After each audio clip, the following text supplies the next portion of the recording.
database. That's what I imagine it was. So the repair would have re-downloaded that information. I did before I did that. I thought my wife over here suggested, well, maybe you should turn off some of your add-ons. I don't have a lot. I have a couple, and I did that. Still crashed, but the actual repair did work. When I got back, I'm like, yes. But that was the only real issue that I had so far. That I would consider would be blocking. I mean, that's about as blocking as you can get when you can't log in. I just remembered something else that pretty much blocked my progress. Now, I don't know if anyone listening is actually at level 48 or maybe 50. But I'm not going to give any spoilers away. But at the end of the main story quest, you're basically, I'm going to say, going through this fortress. You have to light these 4 braziers, whatever the hell you call them. Now the thing is, yeah, whatever. The thing is, they're off on these walls off to the side. You have to right click on a light near you and then shoot a light at it. For some reason, one of them you cannot click on. It took me an hour and a half to figure this out. And if anyone's listening is on this bug, you know exactly which one I'm talking about. You have to get the light, jump to a platform, and it's really messed up because the braziers in front of you, far away, you have to face to the. You have to jump. You have to face to the left, jump straight, and then spin to the right, and right click on it as you're falling to your death, in order to get it. It took me about 30 tries to do that.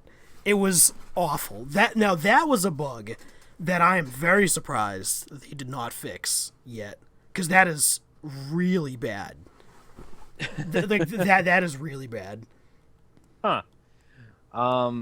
Yeah. Well, let's see. Let's move on here. All right, let's read some of these fixes and stuff for 1.05. Combat and gameplay. It's under general. They fixed an issue where curing vampirism are lycanthropy, blah blah blah blah blah. I feel like the guy from lycanthropy. Hotel Transylvania. She's over here giving me the thing, and I'm just going blah blah blah blah blah. All right, sorry. Yielding more frequent experience and gold gain than was intended. Is there a quest for curing it or what? There is. Even though I'm a stage 4 vampire, the quest giver for curing it is still right outside Riften. So yeah. Oh. Okay. Well, apparently you could cure yourself, and they paid you to do it, which is quite opposite in today's world, where doctors are strangely used to being compensated for helping you, versus these guys are giving you money to. Well, it's really cool. I don't know if you remember the article I wrote about on vampires, but so Molag Bal created vampirism, and the original vampire hates Molag Bal because of it. Vampires hate RK, the god of death, RK. But in order to get cured, you actually have to go to a priest of RK, and he cures you. The only thing that's kind of lame about it is you actually have to pay to get cured, and I think you were paying less than what this quest was rewarding you, which was kind of odd. Interesting. Well, it makes sense because, of course, the Nidic woman who was the first vampire would hate Molag Bal because he kind of raped her. Yeah. Not necessarily a lot of love lost in there. And for why they hate RK is the god of life and death. He's the god of the life cycle. But vampires essentially stop that cycle because they don't die. There's no cycle for vampires. And renewal. Yep. That's neat. I like how they brought that in. I love that lore. I love the fact that they do not like the cycle of life and death, so they just don't like RK. That's awesome. All right, moving on to the next, exploration and itemization. You now need to wait several minutes after looting a Delver overworld boss before you are eligible to receive loot from these boss type monsters again. All the Chinese babies are crying right now in their sweatshops. And that actually makes sense. I wondered why sometimes when I was in there and I felt like I was doing a lot of damage as I'm not really fighting the boss, I'm fighting the Chinese bots at the moment. You want to get your instant cast in as fast as possible before the boss dies. Exactly. And I just wasn't getting any loot. I guess they kind of threw that one in there. It's kind of neat. And that's a good thing because it's really not even immersion breaking, it's game breaking. I wonder why I noticed significantly less of the botters. And now I know why. Well, As a sorcerer, I discovered a way that you can hit the boss quickly if there's a lot of botters. I think it's called lightning splash, that lightning pool that you place on the ground. I target the area, and then right as it spawns, I let it go. And I'm almost guaranteed to do enough damage to get loot. Well, I mean, that's only been half the reason why you've been seeing a lot less botters. Literally all week, I've been finding pictures on like Reddit and the official website. GMs, game masters, are actually going into these areas where there's like 50 bots, and they'll put a message on the server saying, if you know of somebody botting, report them and we'll ban them right now. And they literally went to the delves, saw them botting, and just click ban, click, like they just banned everybody. Like all the bots. It was awesome. It was great. I like seeing that they're being active in that. Like, everyone says, perfect example, Final Fantasy Realm Reborn. They had such a problem with gold spammers in the beginning. And they did, in defense, they did remove them because it was terrible near the front. But you didn't really see it. They just got released a patch note a couple weeks down the road going, yeah, we've been taking care of botters. And then you sit there and think about, yeah, I have gotten a lot less spam recently, but it's kind of neat to see them actively engaged in the world and actually going in there and chopping some heads, if you will. All right, excellent. Going on, under their miscellaneous changes, they fixed an issue where it was possible for you to be teleported off the map. This upset me because it never happened to me, and I wanted it to. I'm happy that's fixed because I'm one of the people that randomly teleported through the world multiple times. And, we'd be exploring and I would just wind up falling and everything would be white and Egg would still be fighting. I would just be lost in the world somewhere. So I'm glad this was fixed. Not that it really ever bothered me. I relog and it fixed itself. Right. I mean, you're getting into spoiler territory with this next set.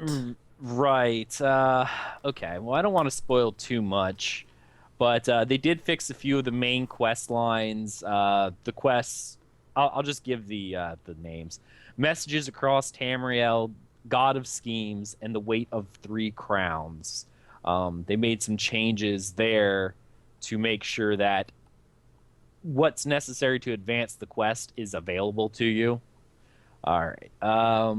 Under the guild sections, Will of the Council, The Dangerous Past, and Circus of Cheerful Slaughter, they've updated and fixed those different quests to improve interactivity for the objects you need to use. One of the characters will always do the scripted event that they need, and fix an issue where you would not get credit for killing Aldmeri soldiers. Well, everyone should get credit for killing Aldmeri soldiers. Just anywhere. Like, you should get a pat on the shoulder. All right. We'll go down to some of the next ones. In the Alakir Desert, the initiation quests, Kin Lady Enel will always spawn when you're in the correct quest step. I guess that was one of those bugs they had where the person was not actually there. You were up to find this person. You'd get there and they weren't actually there. Oradon, Sever All Ties, the event with High King's Kin Lady Estray will no longer break if you kill her as soon as she spawns. Well, that's good. Balfoyan, Breaking the Tide, adjusted the event where you need to defend Sergeant Cian. The event will now be much more tolerant of lots of players in the location and be less confusing overall. I don't want to spoil anything from that, but I know this quest was broken in beta.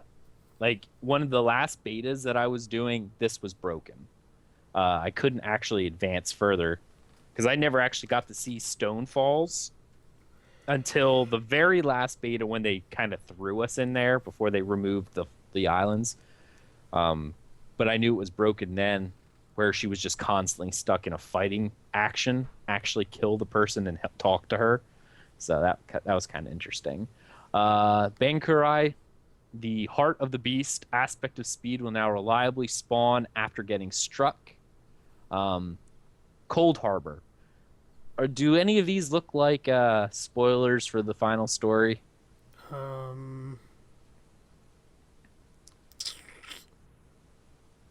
Nah. Okay. Well, the quest, The Final Assault, A Graveyard of Ships, Holes in the World, and Hall of Judgment have all been corrected. That's what I'll say. In Deshaun, Cold-Blooded Vengeance and Ritual Anguish have been fixed. This one's interesting. Like Cold-Blooded Vengeance, I don't think was bugged, but remember, you and I were doing this one where we had to drop it once or twice because we didn't know about where it said to burn the Khajiit boats. And for whatever reason, we'd burn all the boats, or we thought we burned them all, and we couldn't actually, it didn't count as credit. We had to, that one, I guess, I don't know. I guess it was bugged. I don't know if we were making a mistake or if it was bugged, but it was very hard to find the Khajiit boats, and therefore you would burn them all and go, it hasn't finished yet. Oh, yeah, I know what you're talking about. Yeah, because they wouldn't actually pop up on the compass like there's a boat over here. That was my issue with the quest before they fixed it, was I didn't know where they were. They were in two completely separate locations. Yeah. So it burned all the ones over here near the camp where you would think they would be, but then there's 4 more boats, 2 miles down the river. It's like, oh, all of them too? But then nothing's tracking it, and it just, it was a pain in the butt. And there wasn't even any way of, on the map it wasn't highlighted. Not saying that you need the map, because I'm not going to say I'm Care Bear, but even if you were standing on the boat, there was no indication that that boat was part of the quest until you got close enough and got the interact option. And then it's like, oh, there we go. Okay. Let's go back here. East March, our poor town. The one person has been found and now will respawn. I guess they were hiding under the world. Glen Umbra, the Nameless Soldier quest the spawn has been fixed. Gratwood, the Black Sap's Hold, the Lasting Winter, and Wanted, they have all been fixed. Green Shade. Now, I haven't been in here, but I heard of a lot of people complaining about Green Shade back, I guess, the first or second week when people start getting up there with the the rollbacks and stuff. I'm assuming a lot of that zone has been fixed now. Has anyone heard anything else about that? Is that an Aldmeri Dominion zone? Yes, sir, it is. I have not done it. Well, that's good, because they're dirty. They are dirty. Dirty elves. Hey, you're going to have to do it at some point, too. At some point. Hey, that's actually a question, random question.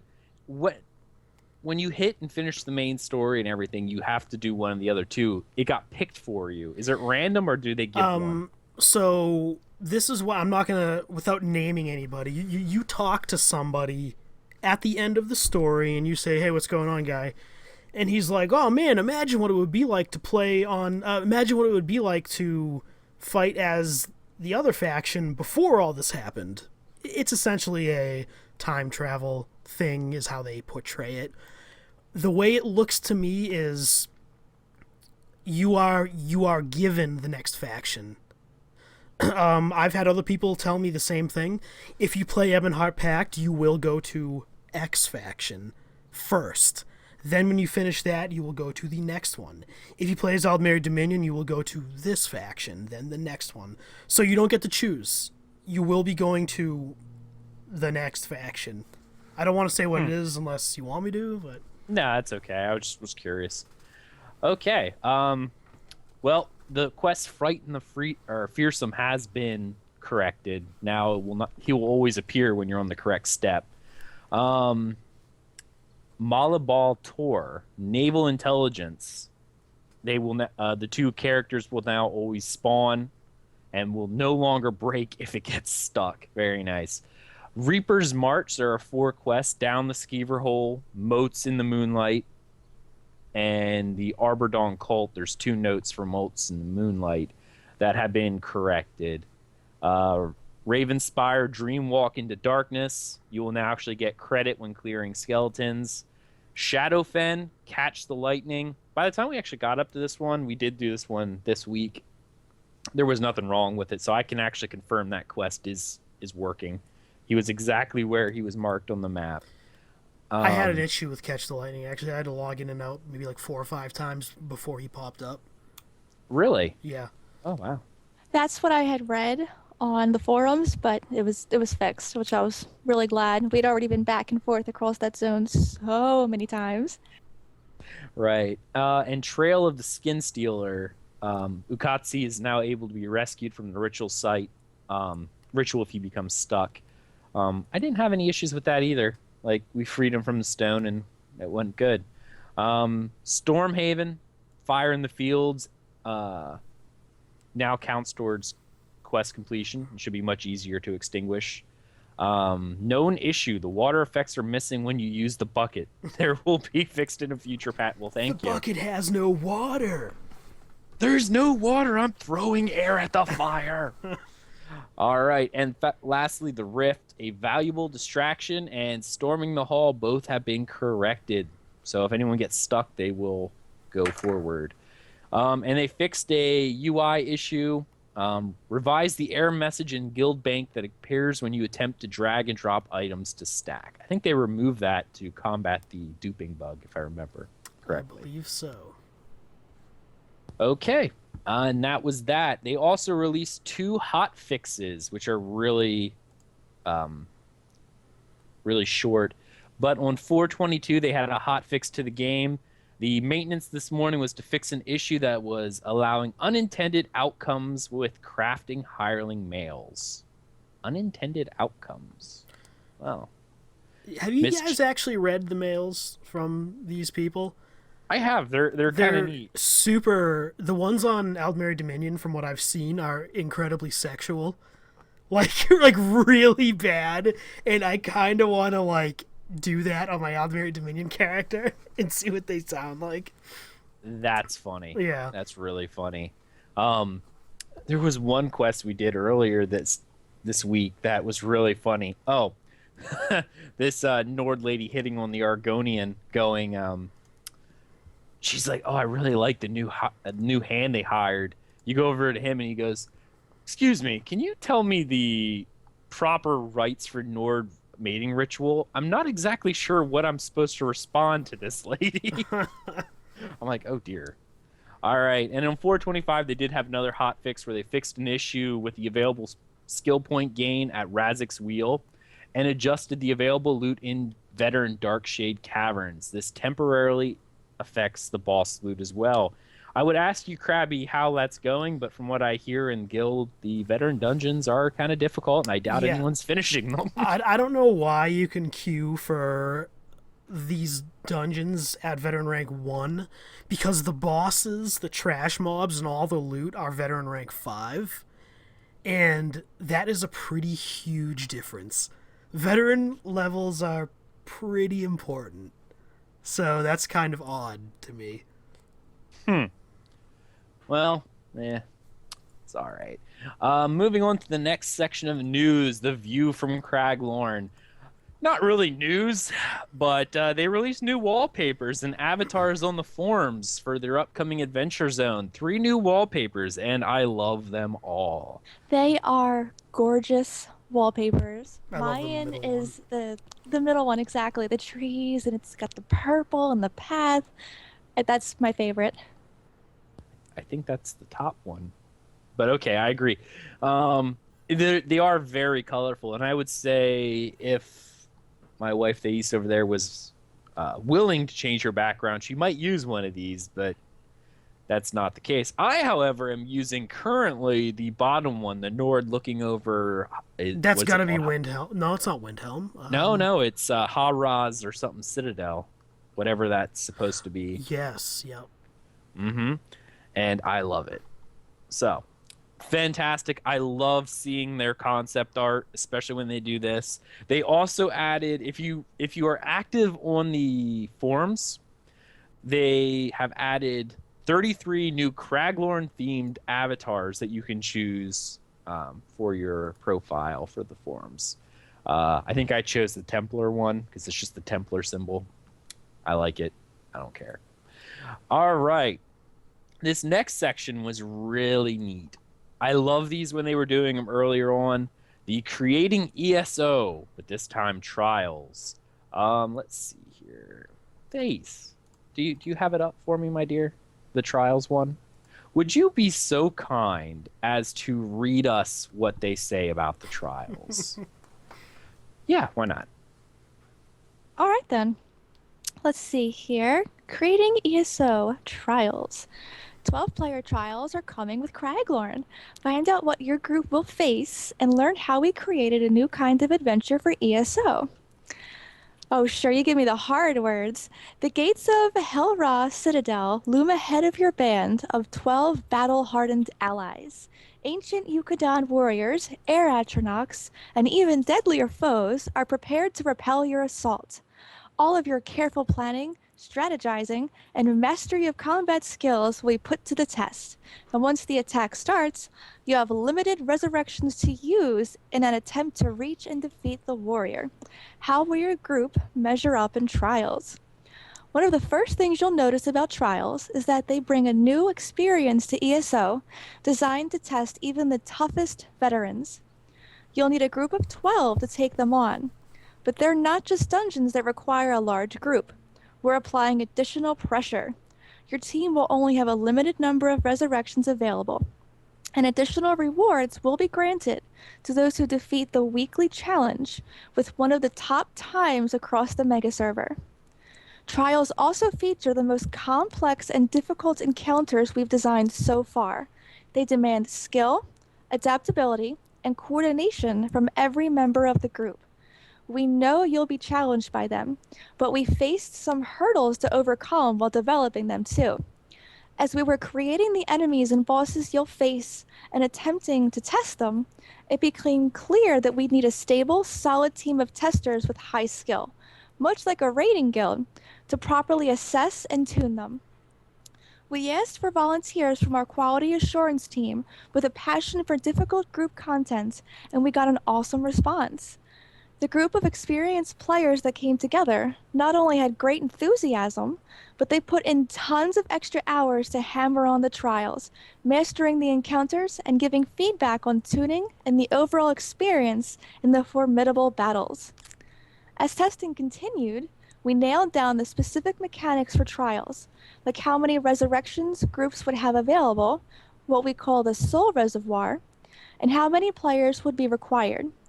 For the latter, we settled on 12 after extensive testing. We didn't want to get into a situation where we demanded too much from an organizational standpoint. The challenge should be in the encounters, not in managing everyone's schedules and struggling to find enough players. This number also means that individual performance and impact is important, and it makes the encounters easier to read with all the effects and telegraphs to consider. In trials, all 12 players have to be flexible and agile. By the time you reach the veteran rank, you'll need to be ready. You'll have access to a large number of abilities, and trials expect you to be prepared to face a number of situations. You'll need to know what skills to bring for each encounter and be able to adjust your strategy and loadout to react to boss abilities. The flexibility of our skill system allows us to create plenty of interesting situations for trial groups, and we can demand a high level of mechanical mastery. For instance, there may be encounters that require a heavy burn phase where everyone needs to contribute high damage in a short period of time. We can also force groups to deal with extreme incoming damage. In these situations, additional healing and damage reduction skills might be necessary for everyone. The skill system also allows us to play with group fragmentation, both planned and spontaneous.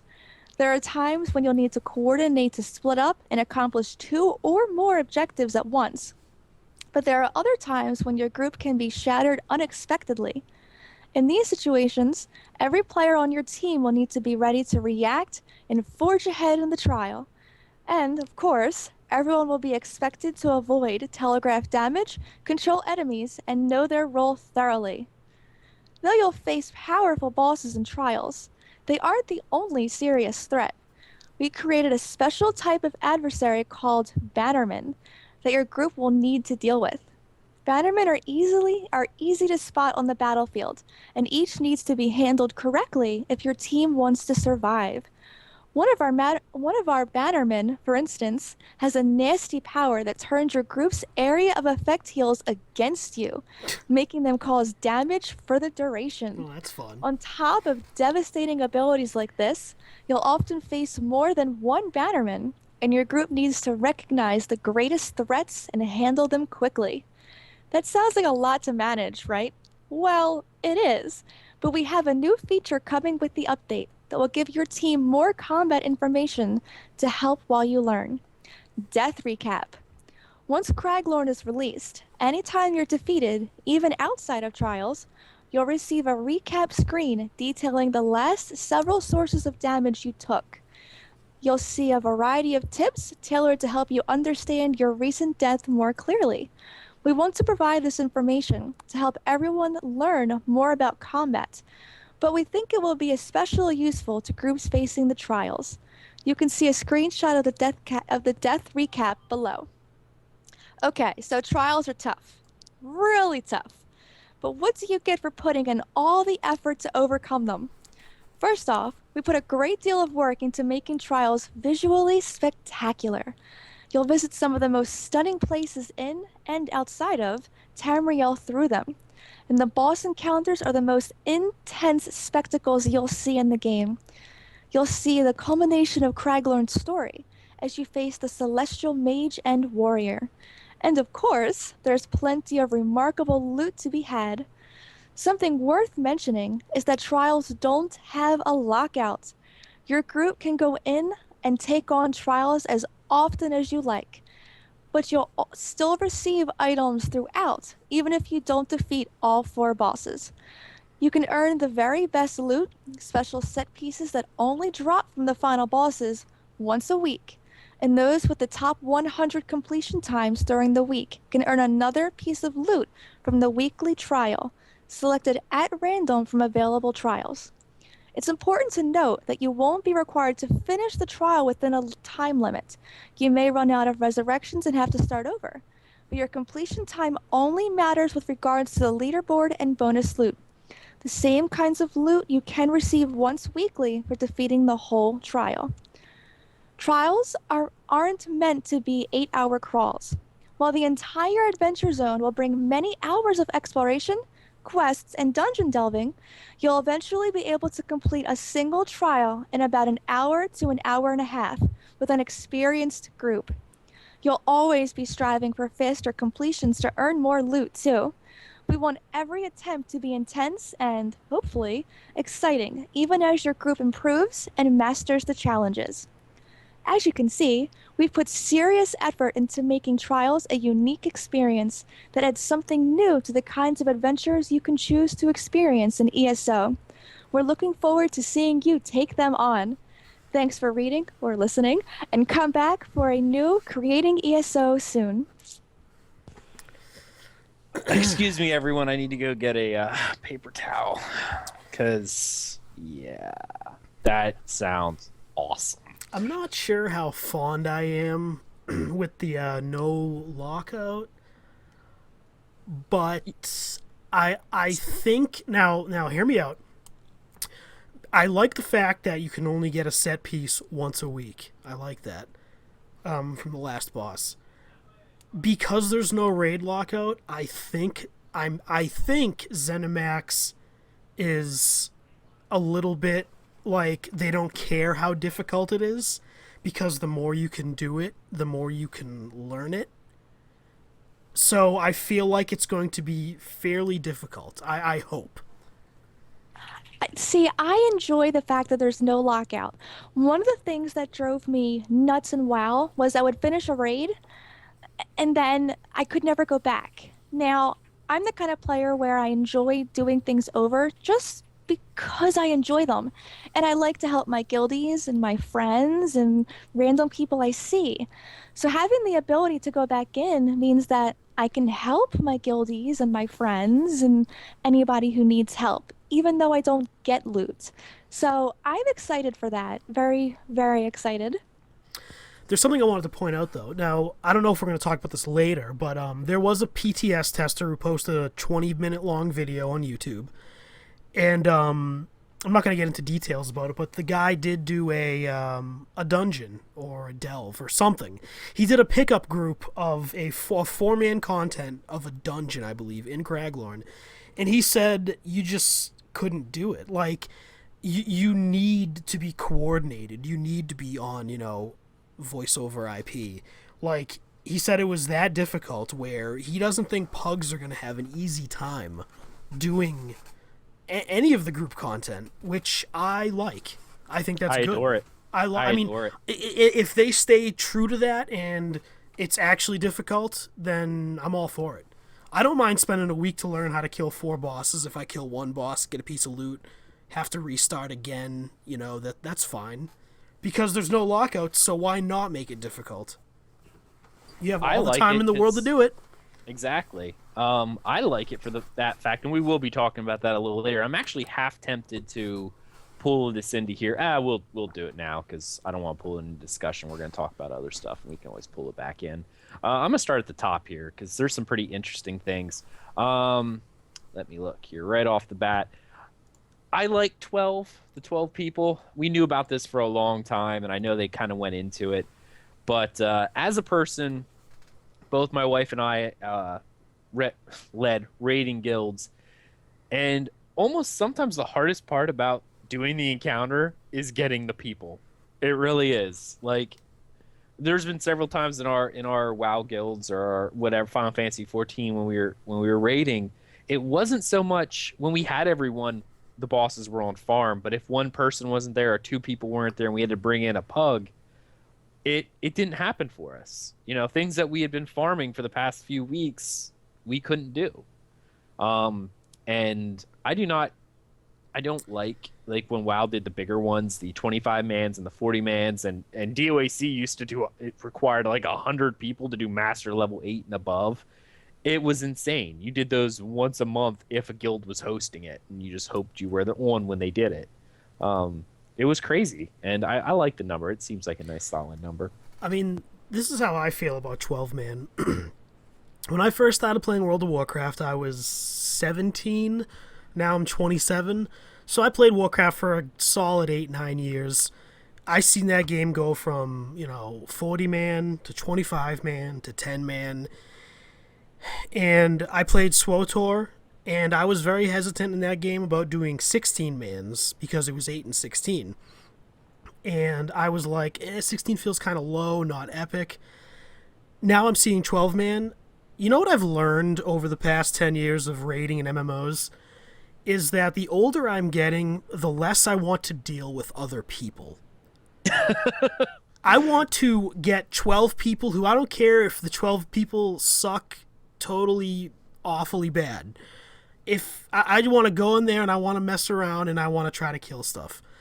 I don't want to go in a group with 39 other people who are terrible. The smaller the raid groups are, I think 12 is pretty good because it's a good size because you get to know everybody. You form friendships with these 12 people specifically. You miss somebody one night, your guild is bound to have more than 12 people in it. I'm sure you can grab somebody else. I like being 27 years old now. Like, sometimes I just don't want to play a video game. More or less be in a 40-man raid for 7 hours. So, I mean, this... I thought I would be upset about it when I first read it. I thought I would. Then I thought about it, and I was like, you know what? This is great. It's fine. I like it. So I do, too. That's one of the reasons why I liked the 10-man raid teams in WoW. Because those 9 other players, everyone knew each other. You knew how they played. You knew what their skills were, how well the healers were, how good the tanks were. You knew everyone so well. You knew if you could accomplish something or you couldn't. You knew you were going to be bashing your head against the wall for hours. But by then, everyone was so used to each other that no one cared to strive to beat it, even if it took hours.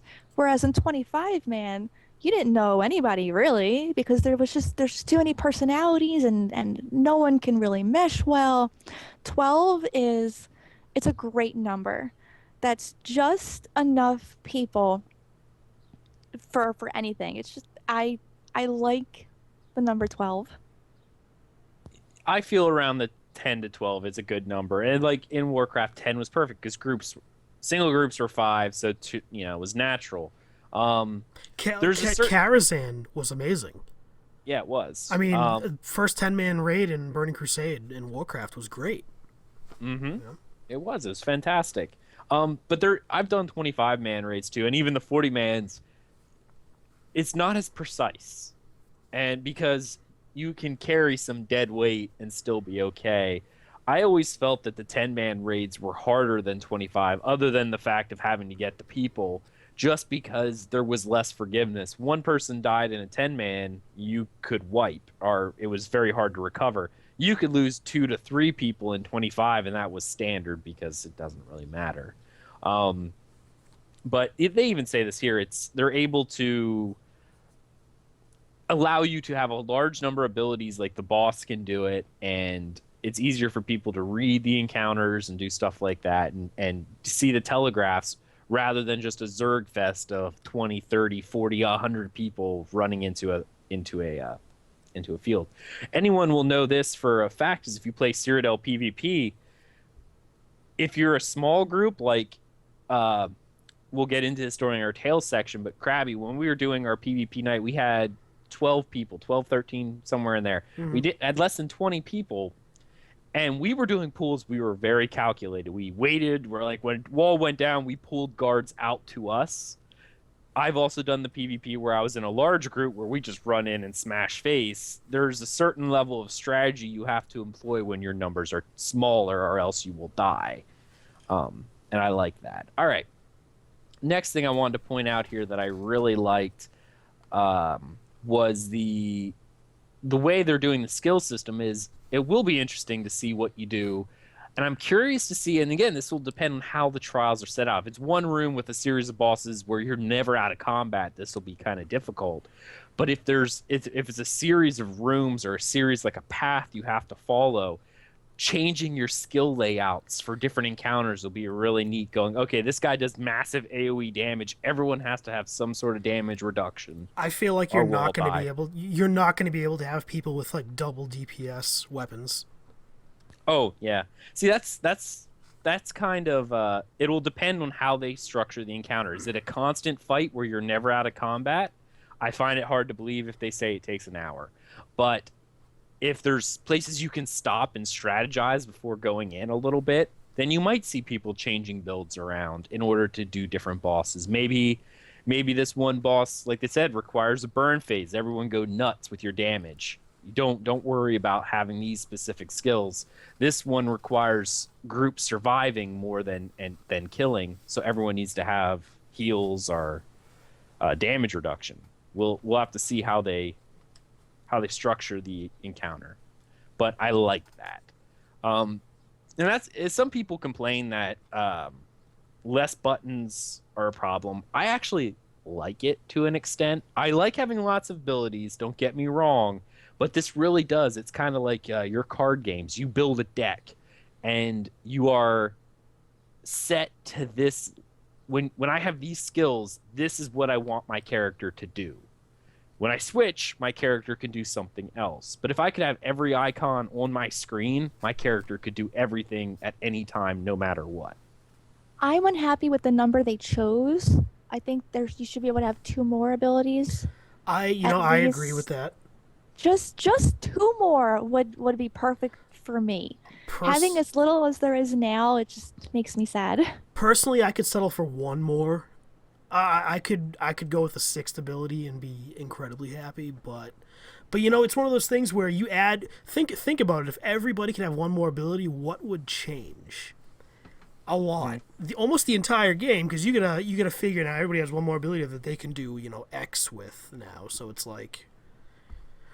But I agree though. I could do with another ability or 2. That I'm gonna say this right off the bat, and I could. You guys may or may not agree with me, but one more ability will just mean there will be people going, man, if I only just had one more ability. Yeah. You really got to put your foot down at some point and go, this is the number we chose. What I would like is the ability to maybe the quick slot and the ultimate choose to put an ability in those. Like, choose what you want. You know what I mean? That was something Or you could actually have a slot for like a support ability. For example, look at the Undaunted skill line. Every single one of those abilities are group support. You know? Maybe if they had something like that, that would be cool. That's my issue. They need a support ability button. Like, that could be the one extra button. Because right now, neither one of my builds have a type of buff or a debuff. Because there's just no place for it. Mm-hmm. I have nowhere to put it with how I play my character. But if there was that support button, I'd be able to add something like that. That would be my ideal solution. Is a support ability button. That's like that. That is like number. I agree. 6.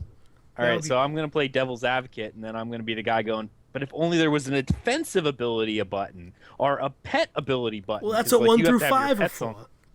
Well, you could argue, you could say that for the support ability too. If you want your character to be support, make him a support character. Well, all right. Oh, okay. How's about this then? See, that doesn't make any sense either because you can synergize with like anything. Because all of the Undaunted abilities have synergies built into them. Maybe just give me an Undaunted button. I mean, let me put an Undaunted ability there. I just want one more button. I just want something else. I want one more thing I can customize. Okay, well, we're going to move on because this is not going anywhere for either of us because we're all going to argue over having one more. Bannerman. What do you guys think of that? Mini bosses. That's going to be interesting. I hope they drop soul shards. That's what I hope. They are mini bosses, but I would like them to be... Here's something that would be kind of neat. They did this in Warcraft for one thing, and I can tell you what, the hardcore guilds hated it. Make it random. Make it so that when you go into a boss fight for these trials, make them have 3 bannermen.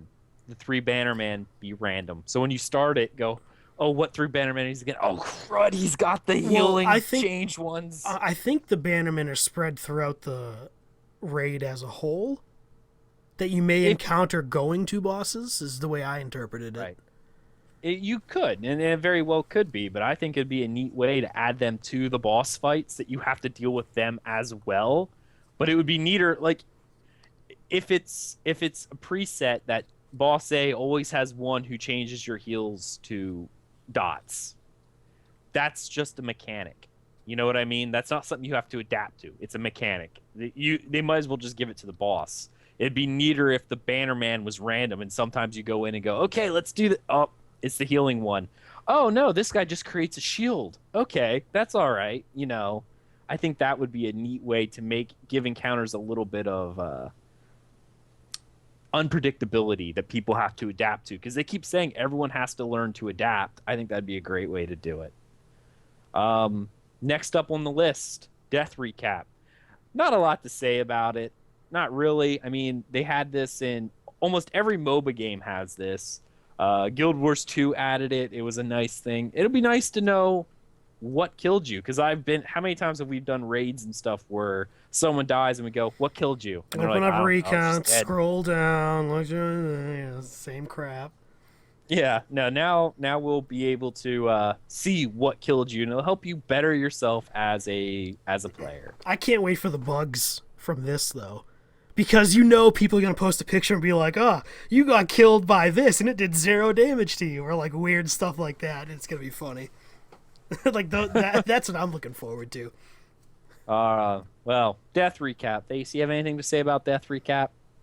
This makes me so happy because I'm always curious how I die, especially when I get one-shotted by something or it looks like I nearly got one-shotted.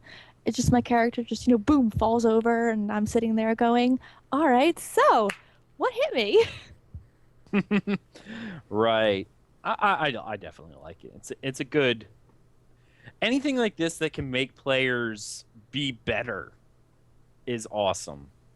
Chat room, why don't you tell us what you think about it too? All right, let's move on from this one. The last thing I want to talk about from this trials section, loot lockouts. We did kind of talk about this a little bit. I like that there's no raid lockouts, but there's loot lockouts, so we can go help people. I don't want them to not have loot lockouts because that makes people not want to do the content, or people farming the content in a week.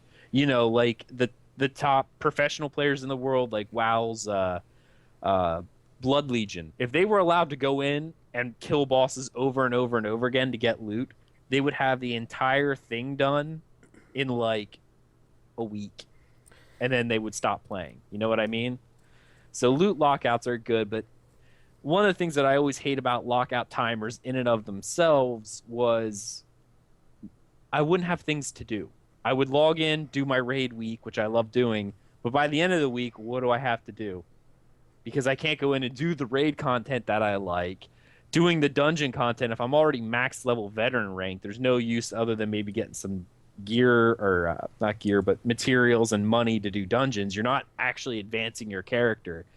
There becomes a point in the game where there's only one way to advance your character, however you want to do it. Hopefully Elder Scrolls is different, but it really does. Generally, you get to a point where you're already highest level, you're not leveling anymore. You'll eventually find all the skill shards and get all the skill points. How do you advance your character next? And that would be through loot. The only way they can truly justify having no loot lockout is if these trials are hard. They have to be hard. Right. That's it. There's no two ways about it. If they're easy, then people are gonna be geared up instantly. I would tell you right now, if these bosses are easy, within the first 3 days, people will have full sets of complete gear. Right. And then they're gonna go, so when's the next adventure zone? Right. Yeah, it needs to take a while. If it's not difficult that even the best people take a few weeks, maybe even a month to down it, it's too easy. I agree with that. I do want to say one thing right here. I was on the official forums earlier this week, and I was looking. Somebody was writing that they felt gutted as a player because, oh, look, they're adding a gear treadmill kind of stuff. And I thought there was a way that crafters were able to make the best gear in the game. I got to say this to this person. They still can. Any gear you can make from crafting will be of equal level, equal strength, equal damage to gear you get out of Craglorn. The difference is they never said there would not be unique set bonuses. This is what the person was complaining about, was the unique set bonuses that come from these trials.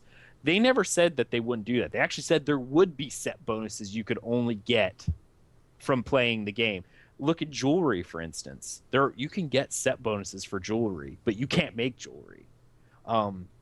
They did say that crafting would have their set bonuses that you could make, and that PvE, PvP would offer set bonuses that you could only get from doing that. So don't feel like being a crafter, I've already been outdated. No, you'll probably still be able to update this stuff. I have a feeling that even the gear that drops from these trials will only be artifact quality, the purple quality, and you'll have to increase it via a crafter to the legendary quality. Well, think about it. The last boss does have a cooldown on the loot you can get from him in a trial. So maybe that one set piece you can get might be legendary.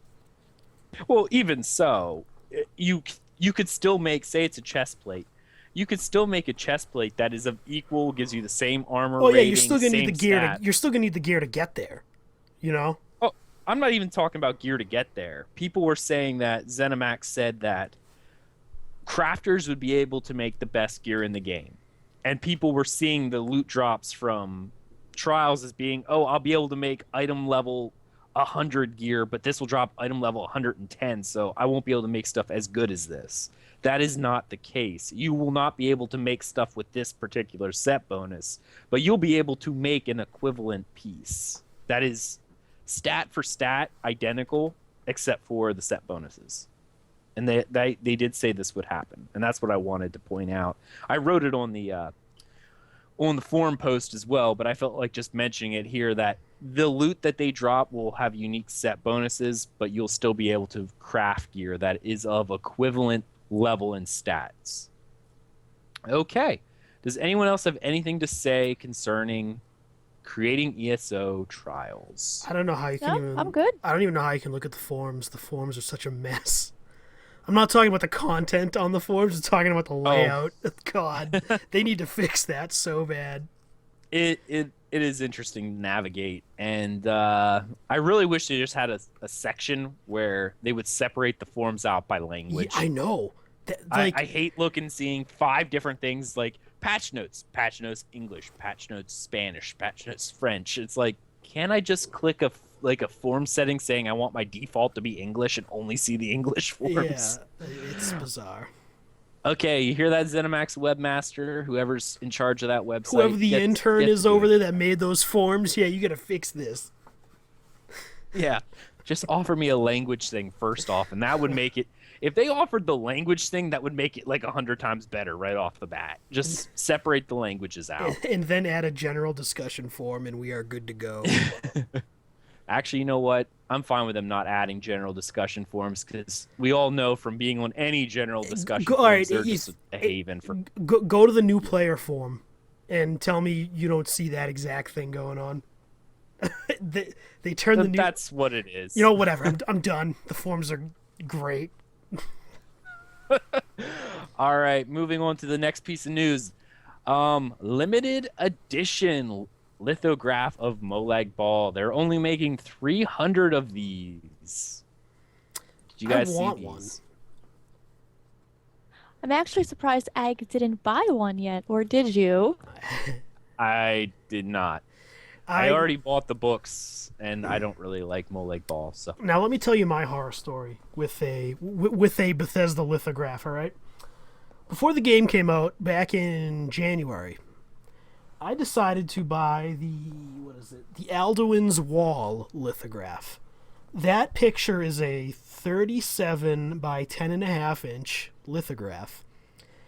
I could not find a frame for this if my life depended on it. If my life depended on finding a frame to fit this picture, I would be dead right now. So it sat in my room for like 2 months.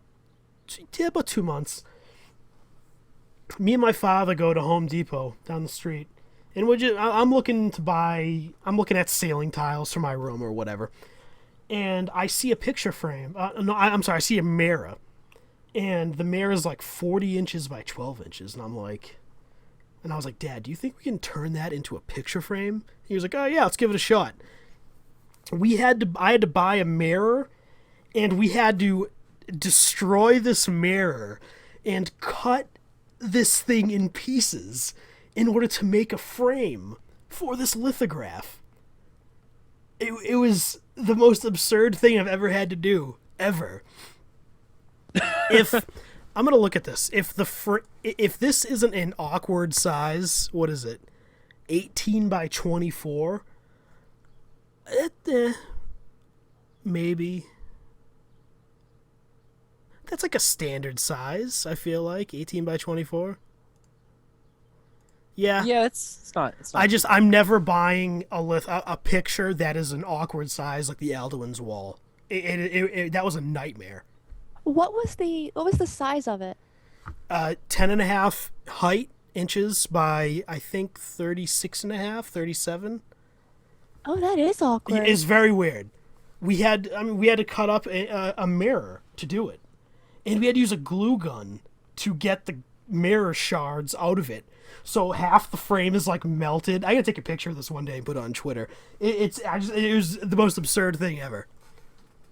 I'm just surprised you couldn't find a custom frame. All right, so there's a craft store called Michael's.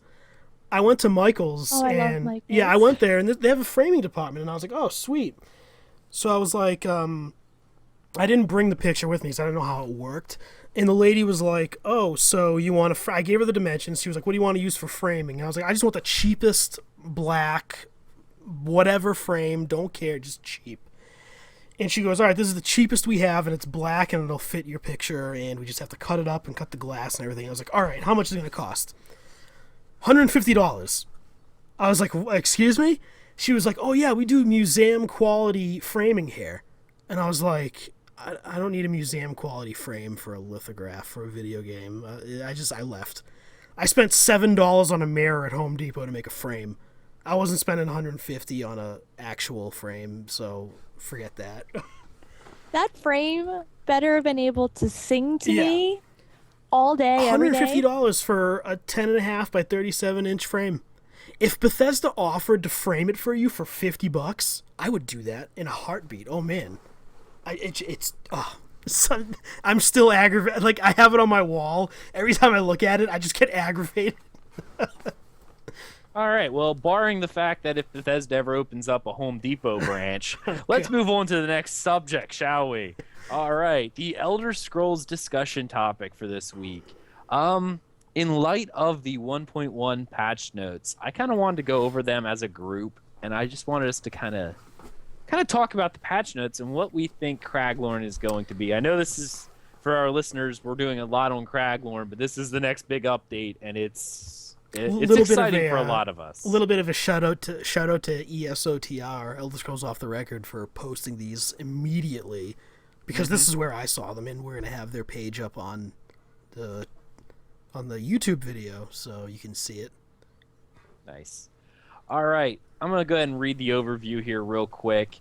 Welcome to the Elder Scrolls Online version 1.1. This version contains our first major content update, the Adventure Zone Craglorn, as well as other fixes and refinements. You'll need allies to take on these new challenges. Thais, we're screwed. We need friends. Anyway, all friends of Aggelos, Thais, and Krabby, please apply at talesoftamriel.com. Okay, Craglorn's quest and exploration are designed for groups of 4 veteran rank 10 plus characters. We're going to hold on to that for just a moment. We've also added our first trials in Craglorn, 12-player adventures meant to test even the strongest heroes. In trials, your team will have a limited number of resurrections to use as you attempt to reach the final boss. If you finish the trial quickly, you might earn a place on the leaderboards and receive extra rewards. Alongside the new content, we're deploying tons of bug fixes and improvements to make your adventures in Tamriel even better. You'll see fixes for quest, skill line abilities, updates to systems, and quest in Cyrodiil, including bonuses for outnumbered alliances. That's pretty awesome. And much more. We look forward to your feedback and bug reports. So get in, group up, and enjoy Craglorn and the rest of the update. Groups requiring 4 veteran rank 10. So, what do you guys think? I think it's going to be a while. That's what I think. Excuse me. Before we actually get in there.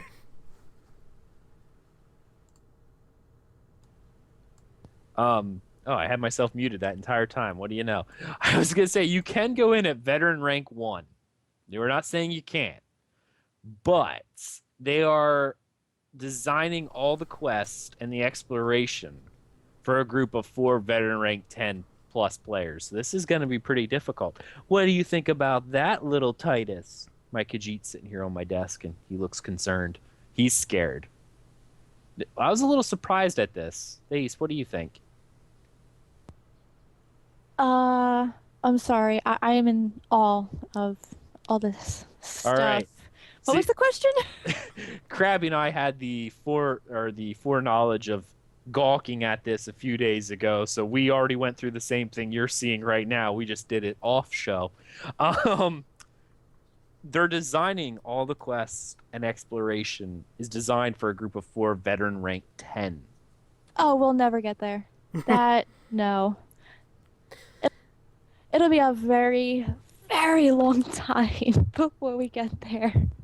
You know, I'm going to disagree with that because we're actually we play a lot. We have a lot of playtime in. We're only 37. Okay. I think a lot of that's us because we're taking in the world and stuff like that, but we're actually out leveling the zones we're in. Like every single quest we did in Shadowfen was gray about halfway through. for us. That is true. That is very true. Keep in mind, grouping up with the Mara bonus is pretty huge, too. Yeah, which is probably why we're leveling so fast. We're always grouped together. It's always at least the two of us, and we have the wedding bonus. Love you, wifey. Love I you. love you, too. Oh. Sorry. Oh, sorry. Whoa. I was Whoa. hoping she was gonna say I love you too, husband. And then never mind. All right. I love you too, husband. I'm her husband. As no one gets that reference. Yeah, American Dad reference. All right. We saw a video as well, and we're gonna pull that in here. Do you know who it was, Krabby? I want to give them credit. Give me a couple minutes, and Okay. I can get it. We're going to give credit to the person doing the video, but they did a 22 minute long preview of Craglorn, and it was pretty neat. He was saying how it is difficult. We did see him solo taking on a group of 4 mobs, and he even said it was difficult for him. Sometimes he lived, sometimes he died.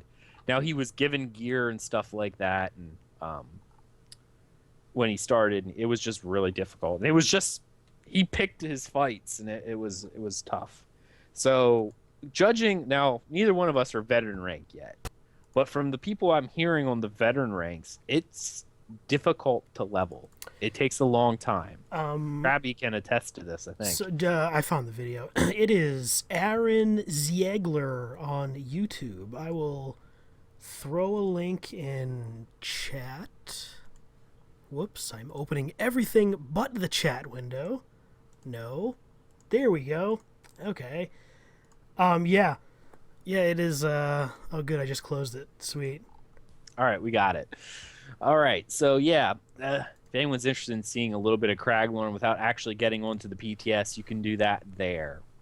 I was just surprised. I would have thought that the questing and stuff would have been designed for closer to a lower veteran rank. I'm surprised, too. Maybe they're thinking that a lot of people are going to hit veteran rank 10 before this comes out. I know there's a lot of veteran rank people, but even in our guild, I think who's the highest veteran rank person we have? 3 or 4, maybe? Maybe. But I I mean, think it's 6. really? Is it 6? But I mean, think about it, though. In Craglorn, you are leveling from 10 to 12. So. Oh, yeah.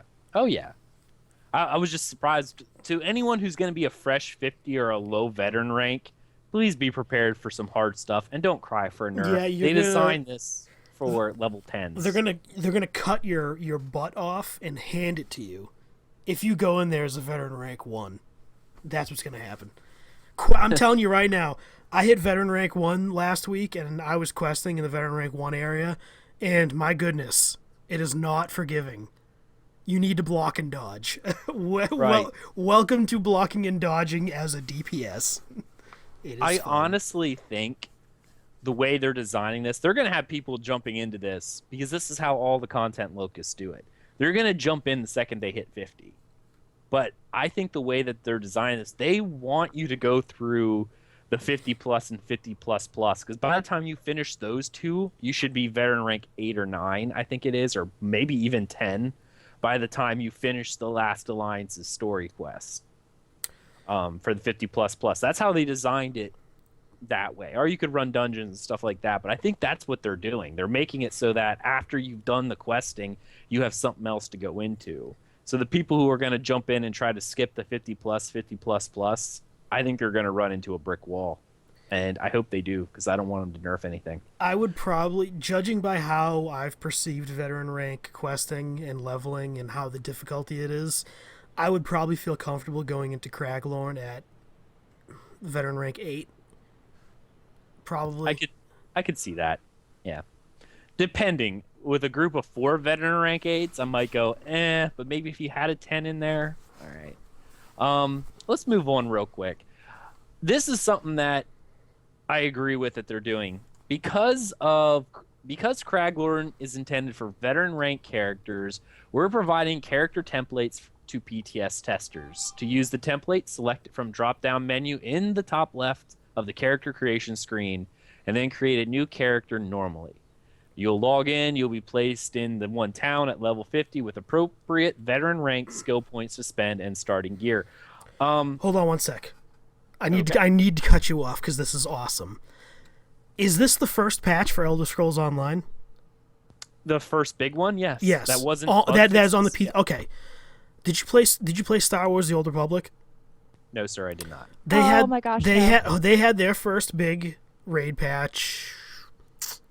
Maybe they had the first big patch, I think 3 months out.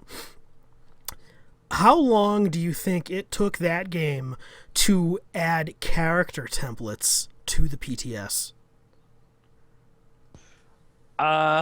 It took them about 8 months before they added character templates to the PTS.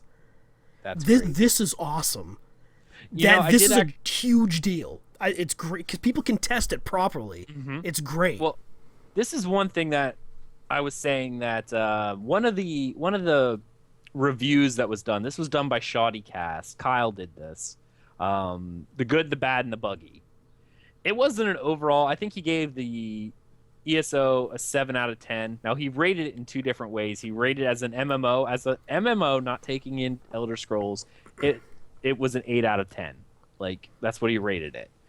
He said there's some bugs, there's some missing stuff we'd like to see. Now, as a single player test game, he only rated it as a 6, and I could see that coming from if you only played single player test games, it is a little jarring, and they had to make concessions for MMOs. So if this was presented to me as a single player game, needless to say, he said that he didn't feel the launch was successful in the fact that after a few days of launch, when people started getting up into the higher level areas, specifically, what was that zone I was talking about in the patch notes? Green Shade or something like that? Green Shade. How they were having bugs that were happening where it was causing the entire zone to crash and people were getting rollbacks. And he did point out, and this was actually a really good thing that he pointed out, he's like, it was all Zos's fault. And I agree, because they didn't allow for adequate testing. The major, like the big patches that came in that would allow them to test, or like the big beta weekends, everyone had to start a new character. Almost every single time except for the last couple. And most people, by the time the last couple were here, had already played the starting zone so many times they didn't feel like leveling more. I mean, I know they said something about that, and even she was that way. By the last couple betas, she just didn't want to log on, because she'd already done it a bunch of times. We just wanted the real game. But they didn't provide character templates for people to go in and test. No one would have known that Green Shade was going to cause problems when there was a lot of people in it until it happened. And that soured a lot of people's feelings for the game because it wasn't properly tested. I always think that people need to have templates. If you want something tested, you need to have people out there to, work on it. Well, see, and a couple people doesn't count. That's the issue with a heavy story-based MMO. SWTOR did the same thing. You couldn't... I mean, I was in the private test server for SWTOR, so I got to a pretty high level, but for public testing, they didn't allow that either. I can see why they don't, because they don't want to give away the entire story right away. People will spoil it, blah, blah, blah. It's something that is very difficult. I personally think it's difficult to test high-end content before the game is actually out because of the story. A game like WildStar, which is all about raiding and PvE stuff, I think they can do that fine. But a game like this or SWTOR, I think it'd be a little bit more difficult.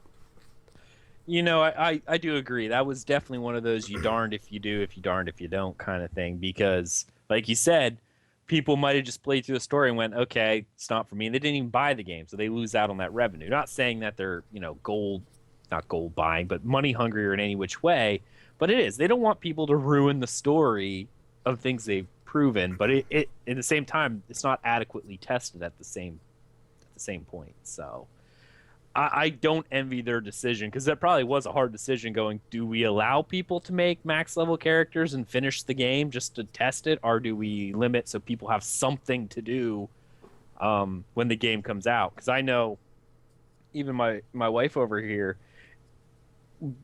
wouldn't have wanted to play, like if she'd already beaten the story, a lot of people would be like, yeah, okay, I don't really want to play it now, I've already done it, why play it again?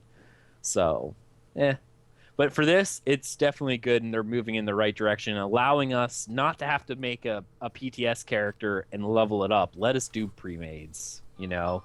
Let us... That's perfect, because then you can really tweak your character exactly perfect and go in there, and they can test it on people who can make the perfect build, so to speak.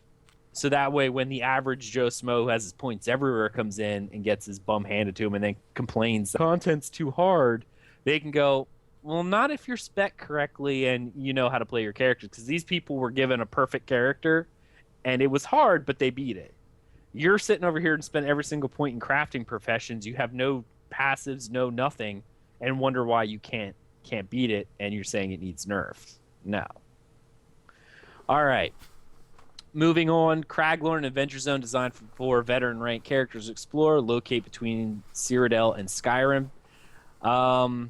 First off, I don't know why they said that, because technically it's located between Cyrodiil and Hammerfell, but okay. It might be just under Skyrim, because we only have like a third of Skyrim in the game. Right, but even from the map, it looks it borders Hammerfell. Yeah, it does. All right.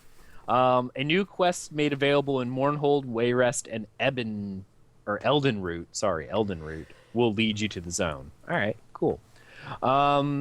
Trials. I'm gonna read all these trials first, and then we'll go over them. Helroth Citadel and the Etherean Archive are open. Groups of 12 players can take on these difficult challenges to earn new loot and a place on the leaderboards.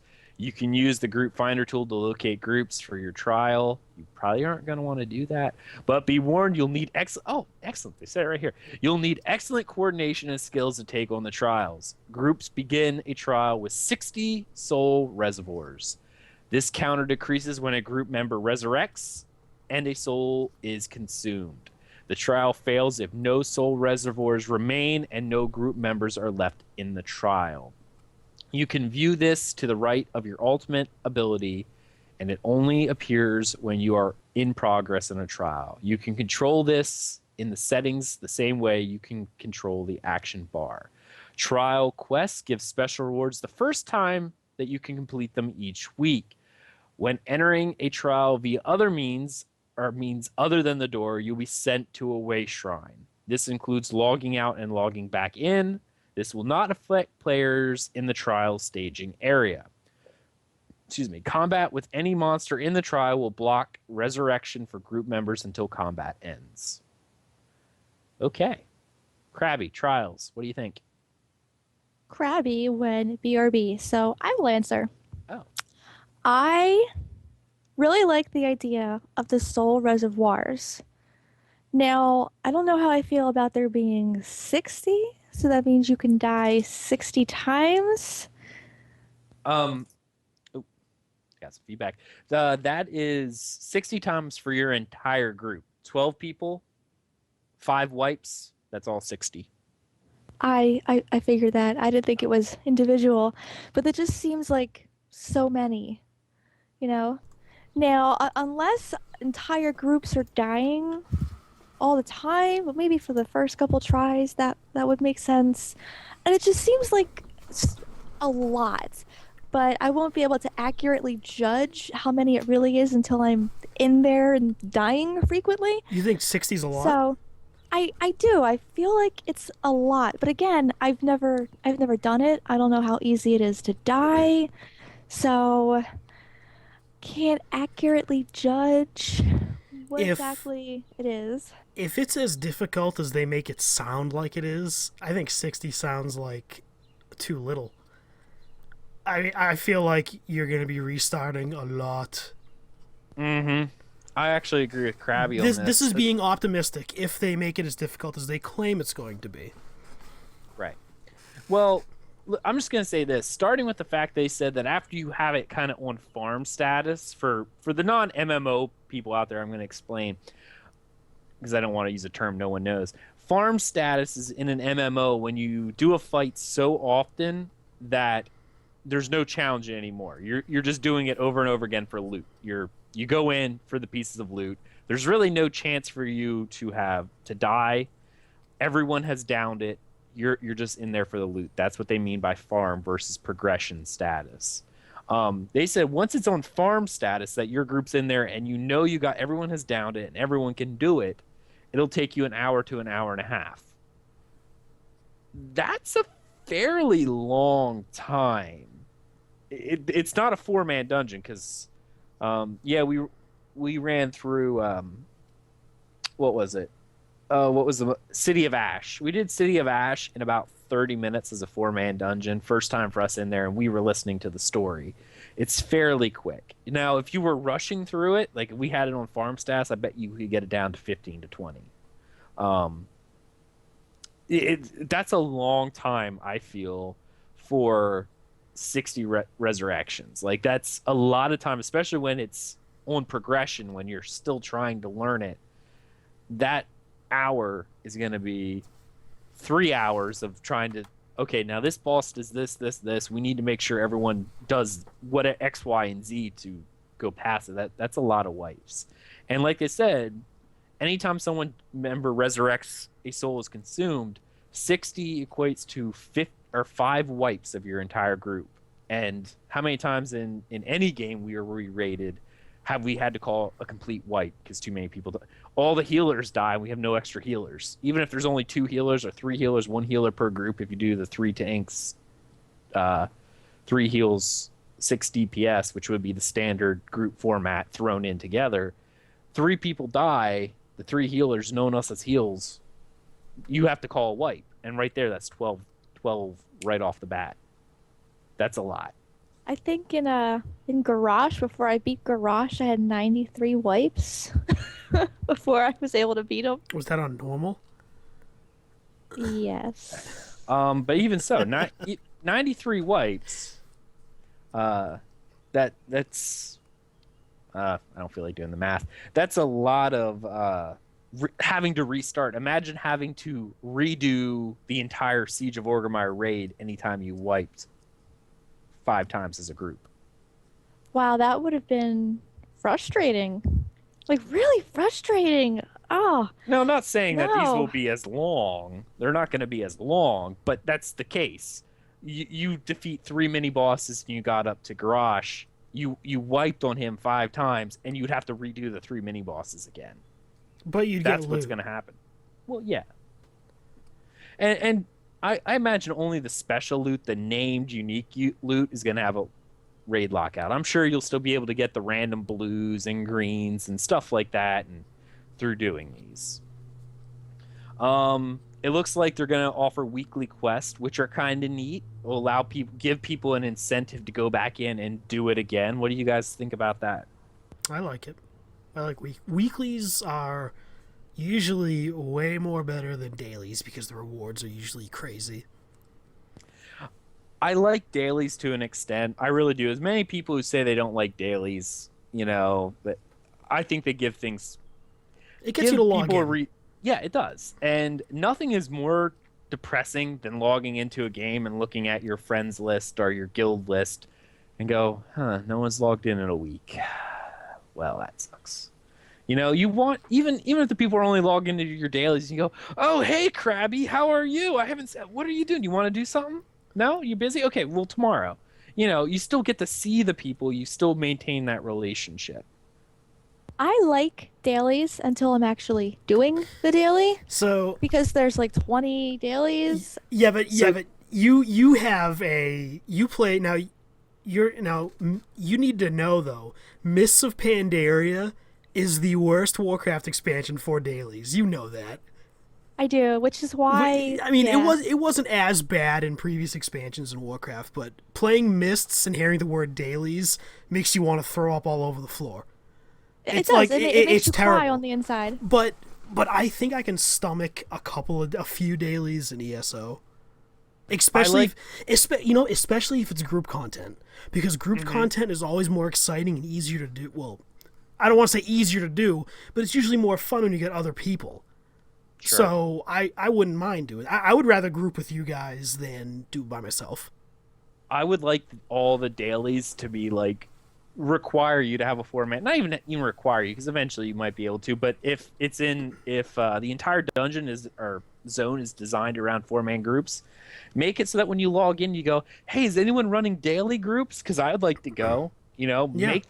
They keep saying they want this game to be social, and they're doing it, and it's kind of hard because you're dealing with single player people who like the single player game, so you have a weird mindset of people who want to be alone, and yet they want the game to be super social, and they're doing a good job with that in terms of the guild store. I still like it because it makes people go out and find people. I like who it, but can no craft one, for no you. one buys my stuff. I like how there's no auction house too. The guild stores is a great idea. It really is. But there was a social system. They don't want you can go and deal with a nameless, faceless interface. They want you to be able to deal with a couple, but they even said, we want you to hawk your wares. I mean, standing out there going, selling this. Who wants to do this? I'm a crafter who's mastered everything. You should come to me. They want to see that, and I like it. I like it a lot. A lot of new people to the MMO genre probably go, that's so, not cool, because they like the whole get in, get out kind of feel. But MMOs back in the day used to be that way. There was no auction house. Ultima Online, there was no auction house. You went into a city and you'd see people standing out there going, I want to sell this, this, or this. That's how you got your stuff. So we'll leave that. I like weekly quests. I don't mind dailies. I'd like them to be kind of together. All right. Trial leaderboards. Trials will trigger a timer that will end when the trial can no longer continue or is complete. This timer is used for leaderboard scoring. Leaderboards are updated periodically, approximately every 5 minutes, so they may not be 100% current when viewed. You can see your best times for all trials via trial leaderboards. You can see the trial leader at the top 100 times for each trial and the current trial of the week. I'm kind of curious what they mean by trial of the week. Friends and guild members will be notified via notification window when you improve your best time in a trial. That's kind of neat. I like that. What do you guys feel about trial leaderboards? Krabby, why don't you go first? I like them. I think it's a very not MMO-y thing to do. It's like it's. I mean, I know what Guild Wars 2 has leaderboards, right? Or it no? does. And actually, hold on a second. I don't mean to interrupt you, but I just noticed as I scroll down, they explain what a trial of the week is. Okay, well, on the topic of just leaderboards, I think they're great. You're going to have one guild that's going to do these trials in 10 minutes, and then the next guild's going to do it in 11 and a half minutes, and they're going to sit there and go, oh my god, next week we have to log in and beat their time. We're so close. And that's the thing. There's going to be more than 100 guilds who are going to want to keep climbing over each other.